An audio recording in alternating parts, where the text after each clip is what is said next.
Bonsoir à tous et merci de nous rejoindre sur RTI 1. L'ex-président du Ghana, John Atta Mills, décédé le 24 juillet, a été inhumé aujourd'hui en présence de nombreux dignitaires étrangers. Le chef de l'État ivoirien, le président Alassane Ouattara, a assisté à ses obsèques. Il est de retour à Abidjan depuis plus d'une heure. C'est aux environs de 18 heures donc, ce vendredi, que l'avion présidentiel à bord duquel le président Alassane Ouattara a atterri à l'aéroport Félix Houphouët-Boigny de Port-Boué. Le président ivoirien, qui a quitté tôt ce matin Abidjan pour se rendre aux obsèques du président Atta Mills, décédé le 24 juillet dernier, a fait une déclaration à sa descente d'avion, une déclaration que je vous invite à suivre maintenant. Le président John Atta Mills était un ami de la Côte d'Ivoire, un ami personnel avec qui nous avions des relations très étroites, des contacts téléphoniques fréquents. Il a joué un rôle important au niveau de la période de crise électorale et post-électorale. Il nous a accompagnés, il a essayé de faciliter les choses, il s'est impliqué. Beaucoup de nos compatriotes étaient au Ghana et nous a tenus informés de ce qu'il pouvait faire pour maintenir donc la tranquillité donc entre la Côte d'Ivoire et le Ghana. C'est une très grande perte, bien sûr pour le Ghana et la Côte d'Ivoire, mais pour la CEDEAO et le continent africain. Et c'était un homme d'État apprécié de manière universelle.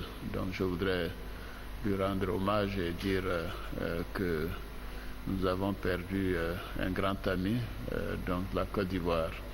Les cérémonies étaient particulièrement émouvantes. Le peuple ghanéen lui a rendu un hommage tout à fait exceptionnel. C'était un homme de paix, de rassemblement.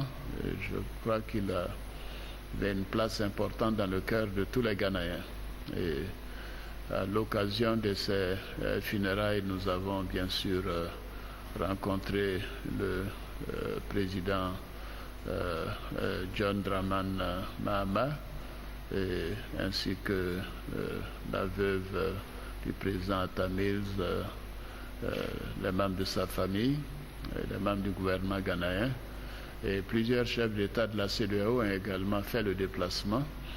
Et plusieurs chefs d'État du continent, hors du continent, la secrétaire d'État américaine, et nous avons 53 pays étaient représentés à ces obsèques.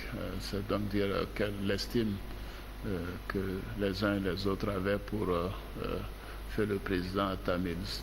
Nous avons, en marge de ces obsèques, tenu une réunion d'urgence de la CEDEAO, puisqu'il y avait 11 chefs d'État de la CEDEAO qui étaient présents pour faire le point sur la situation au Mali. Et les choses se déroulent normalement.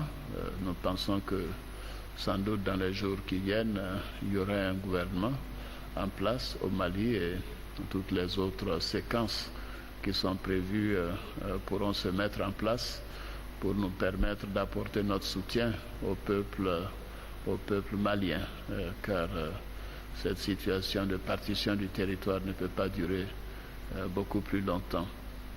Nous avons rencontré également la ministre chargée de la francophonie, Madame Yasmina Benguigui, avec qui nous avons fait le point et à qui nous avons transmis des messages pour le président François Hollande, le président de la République française. Nous avons rencontré le médiateur du Mali qui avait un message du président Traoré pour nous. Et enfin, nous avons eu un long entretien en tête-à-tête avec le président Mahama, donc pour voir comment renforcer la coopération entre nos deux pays dans tous les domaines politiques, militaires, sécuritaires. Et c'est donc une personnalité d'expérience qui a une ferme volonté de renforcer cette coopération. Et je pense que d'ailleurs dans les prochaines semaines, il envisage de nous rendre visite ici en Côte d'Ivoire.